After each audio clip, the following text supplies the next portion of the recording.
Hello everyone, welcome to Learn with Yasmin. আজি ভিডিঅ'ত আমি চাম ক্লাছ 11ৰ বায়োলজিৰ চেপ্টাৰ 15 দেহ তৰল আৰু সঞ্চালন।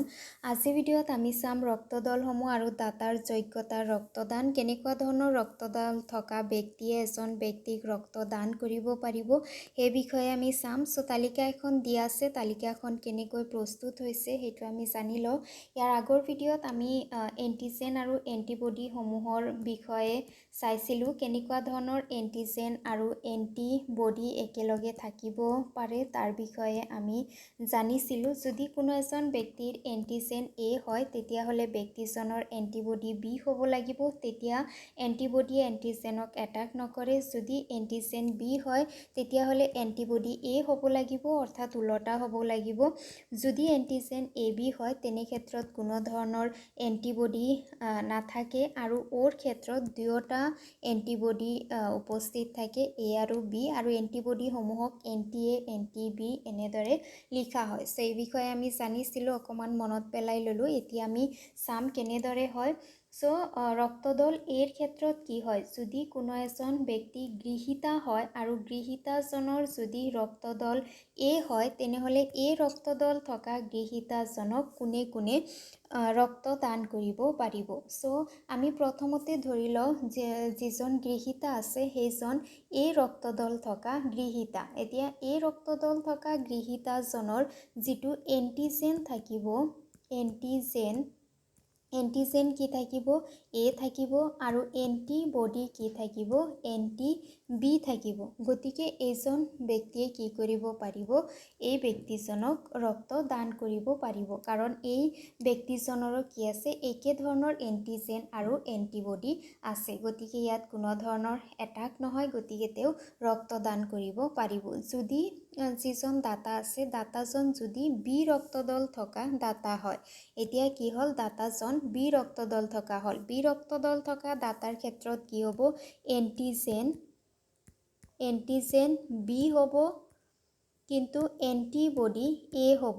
সো এন্টিবডি এ হ'লে এই এন্টিবডিয়ে এইজন ব্যক্তিৰ যিটো এন্টিবডি, এইজন ব্যক্তিৰ যিটো এন্টিবডি আছে, যিটো এন্টিজেন আছে, সেইটো কি হয়, এ এন্টিজেন হয়। গতিকে এই এন্টিবডিয়ে কি কৰিব, এইজন ব্যক্তিৰ যিটো এ এন্টিবডি আছে, সেই এ এন্টিজেন আছে, সেই এ এন্টিজেনক এটাক কৰিব, আৰু তাৰ ফলত যিবোৰ RBC আছে, RBCসমূহ ধ্বংস হ'ব। আমি জানিছোঁ যে এ আৰু এ কেতিয়াও একেলগে থাকিব নোৱাৰে, এ এন্টিজেন আৰু এ এন্টিবডি। গতিকে বি ৰক্তদল থকা ব্যক্তি এজনে কি কৰিব নোৱাৰিব, ৰক্তদান কৰিব নোৱাৰিব ৰক্তদল এ থকা ব্যক্তি এজনক, কাৰণ ই কি কৰিব, এটাক কৰিব। সো বিয়ে ৰক্তদান কৰিব নোৱাৰে। যদি কোনো এজন ব্যক্তিৰ ৰক্তদল এ বি হয়, সো এ বি ৰক্তদল থকা ব্যক্তিৰ ক্ষেত্ৰত কোনো ধৰণৰ এন্টিবডি নাথাকে, কিন্তু এই ব্যক্তিজনৰ কি আছে,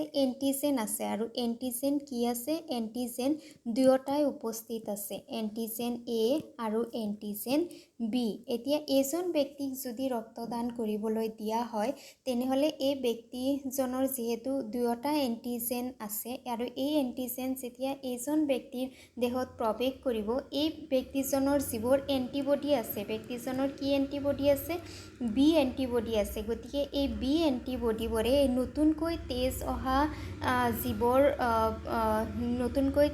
অহা যিবোৰ এন্টিজেন আছে, তেজত যিবোৰ এন্টিজেন আছে সেইসমূহক এটাক কৰিব। গতিকে ইয়াৰ ফলত RBCসমূহৰ ক্ষতি হ'ব পাৰে। গতিকে এ বি ৰক্তদল থকা ব্যক্তি এজনে ৰক্তদান কৰিব নোৱাৰিব। নহ'লে আগত যিবোৰ ব্যক্তিৰ এন্টিজেন আছে, সেইসমূহক এন্টিবডি আছে, সেইসমূহে এই নতুনকৈ অহা তেজসমূহক এটাক কৰিব পাৰে। এতিয়া যদি কোনো এজন ব্যক্তিৰ ৰক্তদল অ' হয়, অ' হ'লে তেনে ক্ষেত্ৰত ব্যক্তিজনৰ যিটো এন্টিজেন আছে, তাৰ ব্যক্তিজনৰ কোনো ধৰণৰ এন্টিজেন নাথাকে, কিন্তু ব্যক্তিজনৰ কি থাকিব, এন্টিবডি থাকিব। এন্টিবডি কি এন্টিবডি থাকিব, এ আৰু বি দুয়োটা এন্টিবডিয়ে উপস্থিত থাকিব। গতিকে এইজন ব্যক্তিয়ে কি কৰিব পাৰিব, ৰক্তদান কৰিব পাৰিব। গতিকে যদি কোনো এজন ব্যক্তিৰ গৃহীতা তাৰমানে যিজনে গ্ৰহণ কৰিছে গৃহীতা যদি এই ৰক্তদল থকা হয় তেনেহ'লে তেওঁক দাতা কোন কোন হ'ব পাৰিব দাতা হ'ব পাৰিব O আৰু A সো নেক্সট আমি একেদৰে চাম যদি B ৰক্তদল থকা গৃহীতা হয় গৃহীতা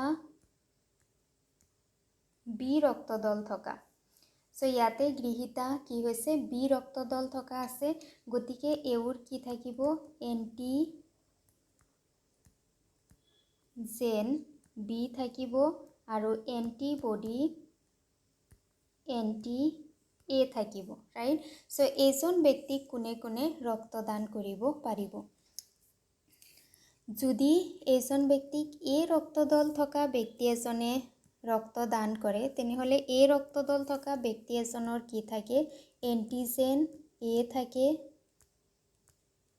এন্টিজেন এ আৰু এন্টিবডি এন্টি বি থাকে গতিকে যদি এন্টি বি হয় তেনেহলে এইটো বিয়ে কি কৰিব এইটো যেটো এন্টিজেন বি আছে ইয়াক এটাক কৰিব আৰু যাৰ ফলত আৰবিসি সমূহৰ ক্ষতি হ'ব পাৰে বি আৰু বি কেতিয়াও একেলগে থাকিব নোৱাৰে গতিকে এই ৰক্তদল থকা ব্যক্তি এজনে এজন গৃহীতাক কোনো ধৰণে ৰক্তদান কৰিব নোৱাৰিব যদি বি ৰক্তদল থকা ব্যক্তি হয় সো বি ৰক্তদল থকা যদি দাতা হয় তেতিয়া হলে ইয়াৰ কি এন্টিজেন আৰু এন্টিবডি আছে এন্টিজেন হৈছে বি আৰু এন্টিবডি হৈছে এ গতিকে ইয়াত এন্টিজেন এন্টিবডি কি আছে এন্টিজেন এ আছে আৰু ইয়াতে যেটো এন্টিজেন আছে একে ধৰণৰ ব্লাড হয় গতিকে এজন ব্যক্তিয়ে কি কৰিব পাৰিব ৰক্ত দান কৰিব পাৰিব তাৰপিছত যদি এ বি ৰক্তদল থকা যদি দাতা হয় তেতিয়া হলে এ বি ৰক্তদল থকা দাতা এজনৰ এন্টিজেন আৰু এই এন্টিজেন এ আৰু বি থাকে কিন্তু কোনো ধৰণৰ ইয়াৰ এন্টিবডি কোনো ধৰণৰ সৃষ্টি নহয় গতিকে যেহেতু ইয়াতে এন্টিজেন এ আৰু বি দুয়োটাই আছে গতিকে এই নতুনকৈ যিবোৰ তেজ ব্যক্তিজনৰ দেহত প্ৰৱেশ কৰিব আৰু ব্যক্তিজনৰ আগৰ যিবোৰ এন্টিবডি এ আছে সেই এন্টিবডি এ এই নতুনকৈ যোৱা তেজত যিবোৰ এন্টিজেন আছে সেই সমূহক এটাক কৰিব আৰু তাৰ ফলত আৰবিসি সমূহৰ ক্ষতি হ'ব পাৰে গতিকে এ বিয়ে কোনো ধৰণে ৰক্তদান কৰিব নোৱাৰিব তাৰপিছত শেষত হৈছে আমাৰ ৰক্তদল ও ৰক্তদল যেটো ও আছে ও ৰক্তদলৰ ক্ষেত্ৰত এন্টিবডি এ আৰু বি দুয়োটাই থাকে এ আৰু বি দুয়োটাই থাকে গতিকে ই কি কৰিব পাৰিব ৰক্তদান কৰিব পাৰিব গতিকে যদি গৃহীতা বি হয় গৃহীতা বি থাকিলে তেতিয়া হলে তেওঁক বি আৰু ও ৰক্তদল থকা দাতাই ৰক্তদান কৰিব পাৰিব তাৰপিছত একেদৰে যদি গৃহীতা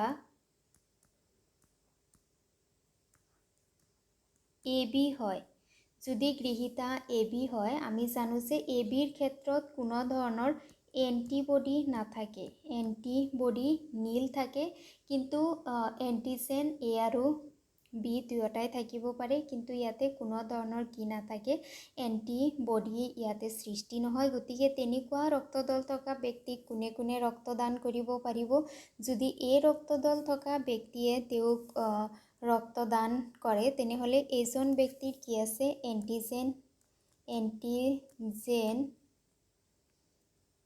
এ আছে আৰু এন্টিবডি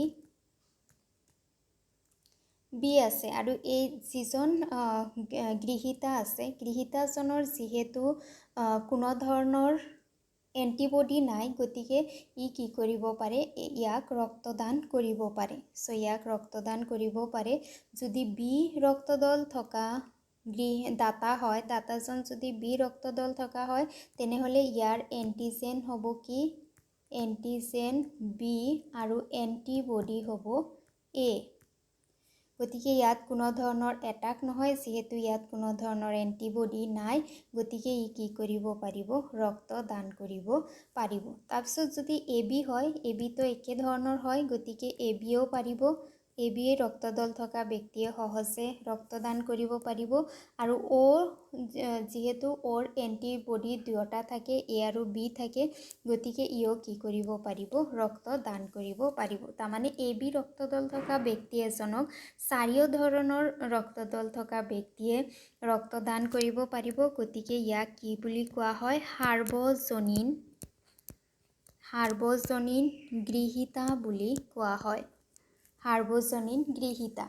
তাৰপিছত শেষত আৰু এটা ৰক্তদল থাকি গ'ল, যিটো হৈছে ৰক্তদল O। যদি গৃহীতা O ৰক্তদল যুক্ত হয়, গৃহীতা যদি O ৰক্তদল যুক্ত হয়, তেনেহ'লে ইয়াক কোনবোৰ ব্যক্তিয়ে ৰক্তদান কৰিব পাৰিব।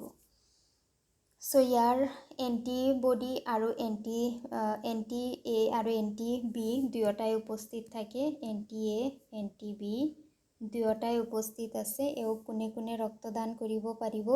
যদি A ৰক্তদল থকা ব্যক্তি এজনে O ৰক্তদল থকা ব্যক্তি এজনক ৰক্তদান কৰে, তেতিয়াহ'লে এইজন ব্যক্তিৰ কি আছে, এণ্টিজেন A আছে আৰু এণ্টিবডি কি আছে, এণ্টি B আছে।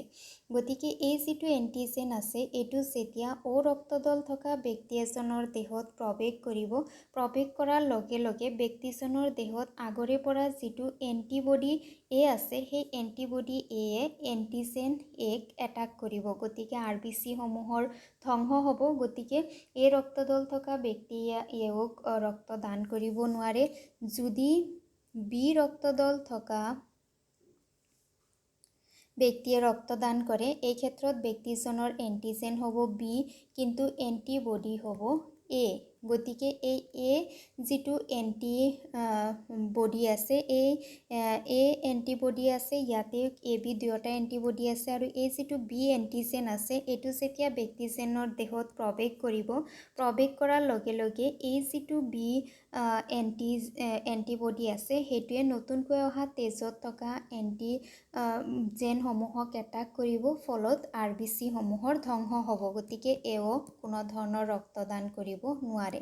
আৰু ABৰ ক্ষেত্ৰত যিহেতু দুয়োটাই এণ্টিজেন প্ৰস্তুত আছে, দুয়োটা এণ্টিজেন উপস্থিত আছে, গতিকে এও যেতিয়া ৰক্তদান কৰিব, ইয়াত থকা দুয়োটা এণ্টিবডিয়ে ইয়াক এটাক কৰিব, গতিকে ইও ৰক্তদান কৰিব নোৱাৰে। কিন্তু O ৰক্তদল থকা ব্যক্তিজনৰ যিহেতু দুয়োটাই এণ্টিবডি থাকে, একে ধৰণৰ হয়, আৰু এণ্টিজেন নাথাকে, গতিকে কোনো ধৰণৰ এটাক নহয়। গতিকে O ৰক্তদল থকা ব্যক্তি এজনেহে ইয়াক ৰক্তদান কৰিব পাৰিব। গতিকে অনলি O কি হ'ব পাৰিব, দাতা হ'ব পাৰিব। গতিকে O কি কোৱা হয়, যেনেদৰে AB কোৱা হয় সাৰ্বজনীন গৃহীতা, O কোৱা হয় সাৰ্বজনীন দাতা। কাৰণ Oয়ে সকলোকে কি কৰিব পাৰে, ৰক্তদান কৰিব পাৰে, কিন্তু ল'ব পাৰে কেৱল O ৰক্তদল থকা ব্যক্তি এজনৰ পৰা। চ' এইটোৱে ইয়াতে তালিকা কৰি দিছে, তালিকাখন এতিয়া বুজি পাবা।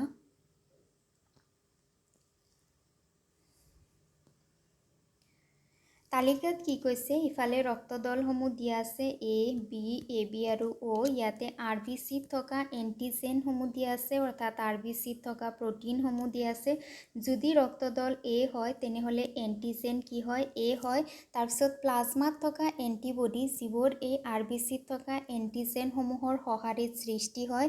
যদি ব্যক্তি এজনৰ ৰক্তদল O হয়, তেনেহ'লে এণ্টিজেন A হ'ব, কিন্তু এণ্টিবডি কি হ'ব, B হ'ব। আৰু তেনে ব্যক্তিক দুজন ব্যক্তিয়ে ৰক্তদান কৰিব পাৰিব, A ৰক্তদল থকা আৰু O ৰক্তদল থকা।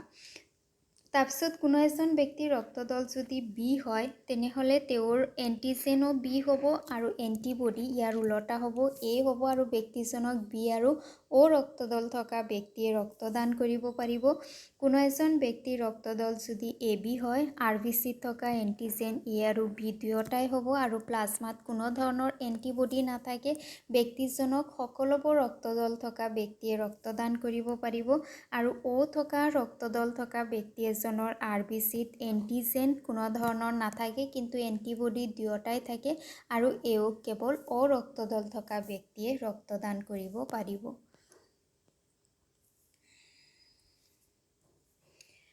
তোমালোকে নিশ্চয় জানা যে ৰক্ত সংচাৰণ ব্লাড ট্ৰান্সফিউশ্যন কৰোঁতে যিকোনো ধৰণৰ তেজ ব্যৱহাৰ কৰা নহয়। সংচাৰণৰ আগে আগে দাতাৰ তেজ গৃহীতাৰ তেজৰ লগত অতি সাৱধানেৰে ৰিজাই চোৱা হয়, যাতে গৃহীতাৰ তেজ সংচাৰণ বিক্ৰিয়াৰ দ্বাৰা RBC ধ্বংসপ্ৰাপ্ত হৈ তেজ নষ্ট হৈ নাযায়। চ' আগতে যদিও এনেদৰে জনা যোৱা নাছিলে যে তেজসমূহ বেলেগ বেলেগ হয়, যেতিয়াৰ পৰা জানিব পৰা গৈছে যেতিয়া ৰক্তদান কৰা হয় তেতিয়াহ'লে যিজন ডোনাৰ আছে, দাতা আছে আৰু যিজন গৃহীতা আছে দুয়োজনকে ভালদৰে পৰীক্ষা কৰি চোৱা হয় আৰু তাৰ পিছতহে ৰক্তদান কৰোৱা হয়। ওপৰৰ তালিকাত সেই বিষয়ে দিয়া আছে কোনজন ব্যক্তিয়ে কাক ৰক্তদান কৰিব পাৰিব। তালিকাখনৰ পৰা বুজা যায় যে অ দলৰ তেজে একে দলৰ উপৰিও আন 3টা দলযুক্ত ব্যক্তিলৈকে ৰক্তদান কৰিব পাৰে। সেইবাবে অ দলৰ তেজক সাৰ্বজনীন দাতা বুলি কোৱা হয়। আৰু AB দলৰ তেজে নিজৰ দখৰ উপৰি আন 3টা দলৰ পৰা তেজ গ্ৰহণ কৰিব পাৰে। গতিকে যিটো AB দল আছে তাক সাৰ্বজনীন গৃহীতা বুলি কোৱা হয়। চ' এইটো আছিল আমাৰ ABO ৰক্তদলৰ বিষয়ে। ইয়াৰ পিছত আমি RH ৰক্তদল পদ্ধতিৰ বিষয়ে জানিম। আজি ভিডিঅ' ইয়াতে সামৰিছোঁ। ভিডিঅ' ভাল লাগিলে লাইক কৰিবা, চেনেল ছাবস্ক্ৰাইব কৰিবা। আকৌ নতুন এটা ভিডিঅ'ত লগ পাম। Thank U.